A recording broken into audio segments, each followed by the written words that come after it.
নিসফে শাবান শবে বরাতের রাত্রি যখন ছিল, ওই রাত্রিতে মদিনা শরীফ ছিলাম।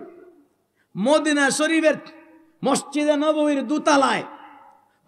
নববীর দোতলায় বিশাল বড় পাঠাগার। আমি ভাবলাম কিছু লোক আমাদের দেশে বলে শবে বরাত নামের কোনো কথা কোরআনে নাই, লাইলাতুল মুবারাকা মানে শবে বরাত নয়। আমরা না বাংলাদেশের তফসিরে পাইছি দুই ব্যাখ্যা, দেখি সৌদি আরবের তফসির গুলা যেগুলো আছে এইগুলাতে দেখি কি কি ব্যাখ্যা আছে। আমি পাঠাগারে ঢুকিয়া যতটা তাফসির আছে, যতটা আরবের আনকমন তাফসির আছে সবগুলা কুল্লা দেখছি সূরায়ে দুখানের লাইলাতুল মুবারাকার ব্যাখ্যা লিখছেন দুইটা, লাইলাতুল কদর, লাইলাতুল বারা। লাইলাতুল কদর এবং লাইলাতুল বারা। এমনকি বাংলাদেশের সব তাফসিরে লেখা লাইলাতুল মুবারাকা বেশিরভাগ সাহাবী তাবি তবে তাবিদের মতে লাইলাতুল মুবারাকা মানি শবে কদর, আর কিছু সাহাবী কিছু তাবিদের মতে শবে বরাত। কিন্তু মদিনা শরীফ মসজিদে নববীর দোতলায় পাঠাগারে একটা তাফসির দেখলাম, যা 1100-1200 বছর আগের লেখা। যিনি লিখছেন উনার নাম ইবনে আয়াজ, তাফসিরের নাম তাফসিরে ইবনে আয়াজ। এই তাফসিরটা খুললা দেখলাম, আশ্চর্য হইয়া গেলাম। মদিনা শরীফের মসজিদে নববীর দোতলার পাঠাগারে তাফসিরে ইবনে আয়াজের ভিতরে লেখা লাইলাতুল মুবারাকার ব্যাখ্যা দুইটা লেখছেন। লিখা বাংলাদেশের সকল তফসিরের উল্টা, বাকি তফসিরের সকল তফসিরের উল্টা লেখছেন। বাংলাদেশের তাফসিরে লাইলাতুল মুবারাকার অর্থ বেশিরভাগ সাহাবী তাবি তবে তাবিদের মতে লাইলাতুল মুবারাকা মানে শবে কদর। কিন্তু ওই তফসিরে ইবনে আয়াজের মধ্যে আছে বেশিরভাগ সাহাবী তাবি তবে তাবিদের মতে লাইলাতুল মুবারাকা মানি শবে বরাত। আজীব। তাহলে এই মদিনা শরীফের রওজায়ে আতহরের মসজিদে নববীর দোতলার সব তাফসিরে যদি লাইলাতুল মুবারাকার ব্যাখ্যা দুইটা থাকে, শবে কদর শবে বরাত, আমি আগে বলছি কোরআনের এক আয়াতের তাফসির যতটা থাকে সবগুলা একত্রে মানলে পরিপূর্ণ আয়াত মানা হয়। আমরা আলহামদুলিল্লাহ লাইলাতুল মুবারাকার ব্যাখ্যা দুইটা একসাথে মানি। সুতরাং কোরআনের আয়াতকে পরিপূর্ণভাবে আমরা মানছি। কথা বলেন ঠিক কিনা? আরো জোরে বলেন ঠিক কিনা? আমরা লাইলাতুল মুবারাকার অর্থ শবে কদরও মানি, লাইলাতুল মুবারাকার অর্থ শবে বরাতও মানি। কথা বলেন ঠিক কিনা? হাদিসের মধ্যে 15টারও বেশি শবে বরাতের ফজিলত সম্পর্কে আছে, যেটা সহিহ সনদে বর্ণিত। যারা শবে বরাতকে অস্বীকার করেও তারাও এই হাদিসটা মানে। ইন্নাল্লাহা লা ইয়াত্তালিউ ফি লাইলাতিন নিসফি মিন শাবানা আলা ইলা খালকিহি ফায়াগফিরু লিজামিই খালকিহি ইল্লা লিমুশরিকিন আও মুশাহিন।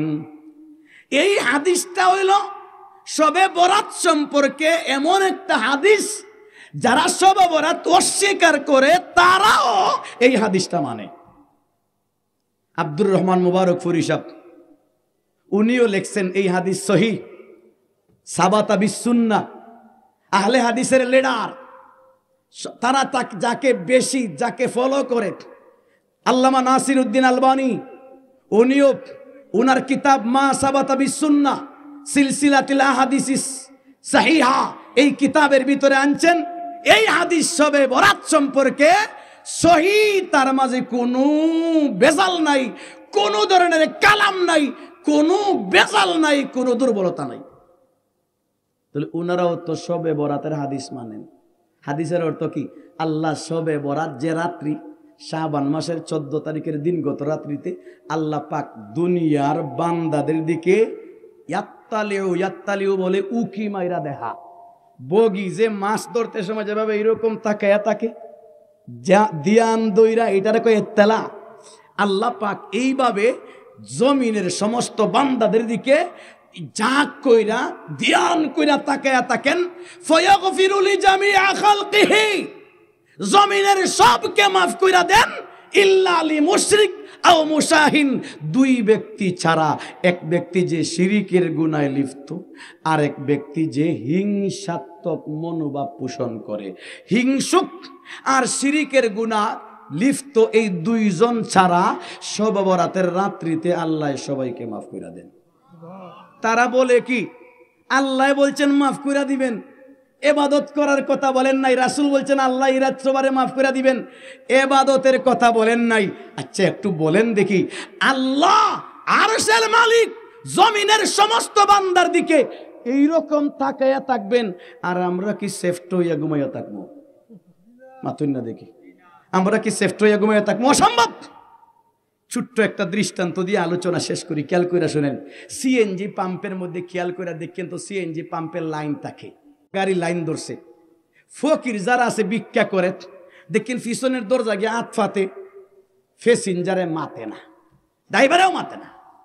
কিন্তু যখন গ্যাস নেওয়ার সময় চালাক ফকির যারা আছে, নজর লাগাইছে, ইনো দাঁড়াই থাকে, মাতে না।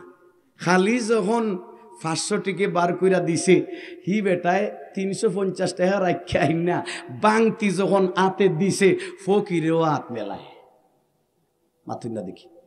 এখন বাংতিও হাজির, আতো ফাতাইছে, এখন না দিয়া পারবানি, মাতুন না দেখি। আগে তো ফকেটও আসিল, হয়তো ফকিরে বুঝতেছে বাংতি নাই অথবা টাকা নাই, এখন তো টাকা হাজির, হাত ফাতাইছে, না দিবার রইলেও দেওয়া লাগে। কথা বলেন ঠিক না? ঠিক একইভাবে আল্লাহ পাক এই রাত্রিতে আমাদের দিকে তাকায় রইছেন। আমরা যদি ঘুমায়া থাকি, হয়তোবা আল্লাহ পাক আমাদেরকে মাফ করবেন না, কিন্তু আমরা যদি হাত পাতায় থাকি, আল্লাহও হাজির, আল্লাহর রহমতও হাজির, আমাদের হাতও হাজির। কথা বলেন ঠিক কিনা? এই সময় মাফ করতে না চাইলেও আল্লাহ মাফ করবেনই না, করবেন না? কবুল করতে না চাইলেও করবেনই না, করবেন না? তাহলে শবে বরাতের রাত্রিতে ইবাদত আছে না নাই? আরো জোরে বলেন ইবাদত আছে না নাই? আরো জোরে বলেন ইবাদত আছে না নাই? আমরা শবে বরাতের রাত্রিতে ইবাদত করব। এই রাত্রির ইবাদত করি আর না করি, এই রাত্রির যে ফজিলত আছে এটা স্বীকার করতে হবে। যদি ফজিলত নাই, এটাকে অস্বীকার করেন, তাহলে হাদিসের কথাকে অস্বীকার করা, এক ব্যাখ্যায় কোরআনের আয়াতকে অস্বীকার করা। কথা বলেন ঠিক কিনা? সুতরাং শবে বরাতকে মানবো তো ইনশাআল্লাহ। শবে বরাতের রাত্রিতে ইবাদত করব। কে কে রাজি আছি? কে কে রাজি? আল্লাহ সকলকে কবুল করুন, সবাই বলে আমিন। ওয়া আখিরু দাওয়ানা আলহামদুলিল্লাহি রাব্বিল আলামিন।